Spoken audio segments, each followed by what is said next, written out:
영원한 독점은 절대 없습니다. 영원할 줄 알았던 로마도 결국은 망했죠. 현재 세계 패권을 쥐고 있는 미국도 앞으로 어떻게 될지 모릅니다. 그런데 당시 로마 시대를 살았던 사람들은 로마가 영원할 줄 알았고, 실제로 많은 사람들은 눈을 감을 때까지 로마가 세계를 제패하고 있는 상황에서 생을 마감했으니 아마 그들은 역시 로마는 영원했다라는 생각으로 삶을 마감했을 겁니다. 로마가 결국 망한 것처럼 엔비디아도 이 GPU AI 칩의 헤게모니에선 언젠가 뒤집힐 수 있습니다.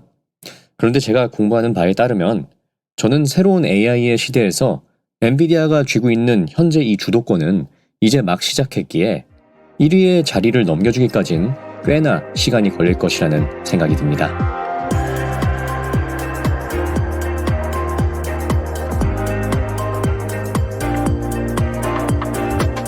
오늘 설명드릴 내용은 BG2 팟캐스트에 나오게 된 반도체 전문 리서치 컨설팅 회사 세마이 애널리시스의 파운더 딜런 파텔, 그리고 마이크로소프트의 CEO 사티아 나델라의 발언들을 바탕으로 재구성되었음을 알려드립니다.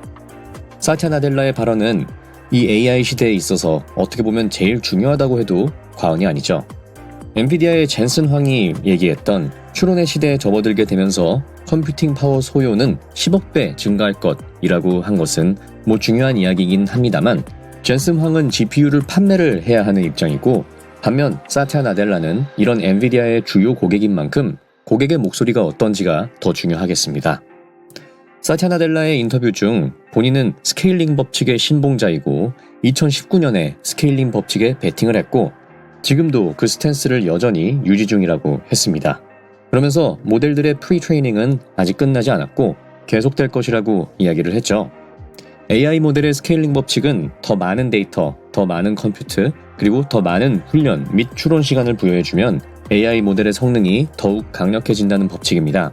사티아는 이 법칙을 절대 무시해서는 안 된다고 이야기하며 모델을 구축할 때 필요한 프리트레이닝 또한 아직 끝나지 않았고 지속될 것이라고 얘기를 했다는 것이죠. 그래서인지 마이크로소프트는 멕시코 그리고 케냐에까지도 확장해 국제적인 스케일의 데이터 센터를 확장하고 있습니다. 이는 마이크로소프트에만 국한되는 이야기가 아닙니다.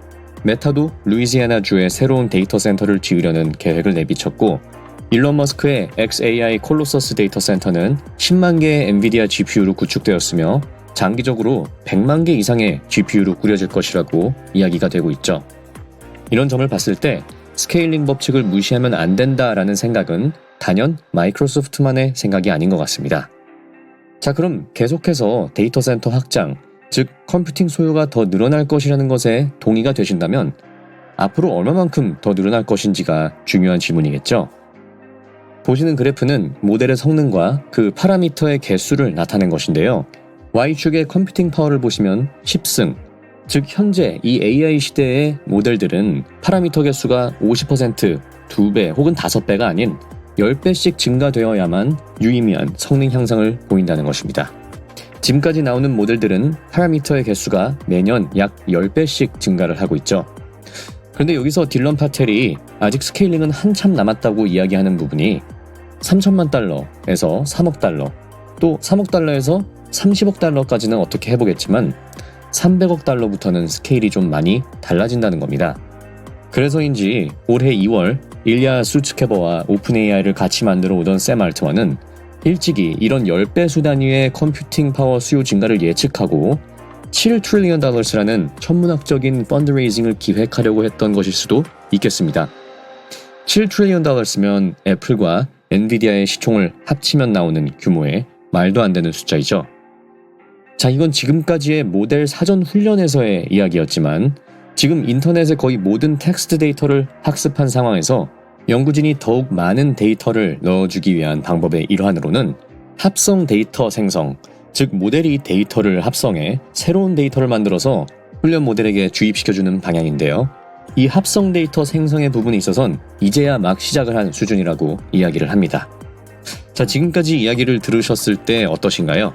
저는 AI 칩 수요의 시장은 아직 한참 남았다고 들립니다. 자, 하지만 데이터 센터의 GPU 시장 점유율을 지금의 엔비디아가 보여주는 것처럼 92%의 수준을 계속 유지하는 것은 분명 힘들 수 있겠습니다. 12월 11일 애플이 브로드컴과 함께 ASIC 서버 칩을 개발한다는 뉴스가 나왔습니다.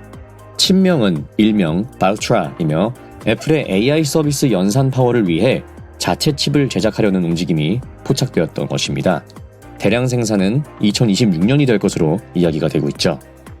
브로드컴, 마벨, 또 AMD, 분명 엔비디아의 현재 시장 점유율을 조금씩 뺏어갈 것입니다.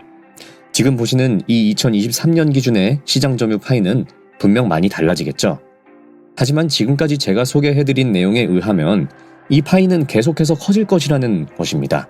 그리고 그 확장의 속도는 지금까지는 10배씩이었다는 것이죠. 우리는 이제 텍스트 데이터가 다 고갈되어서 합성 데이터를 생성해내기 시작했습니다. 하지만 다음은 영상 데이터겠죠.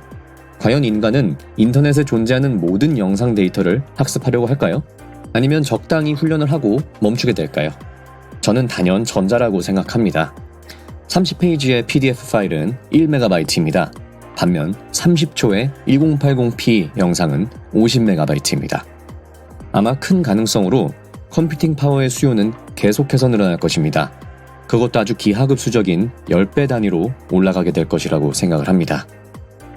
저는 현재 엔비디아 GPU 점유율이 만에 하나 90%에서 50%로 내려가게 되어도 그 시장의 규모는 계속해서 커질 가능성이 있기 때문에 매출의 규모 자체는 지속적으로 성장할 가능성이 있다고 생각하며 투자를 하고 있습니다. 지금까지 테크피드였습니다. 시청해주셔서 감사드립니다.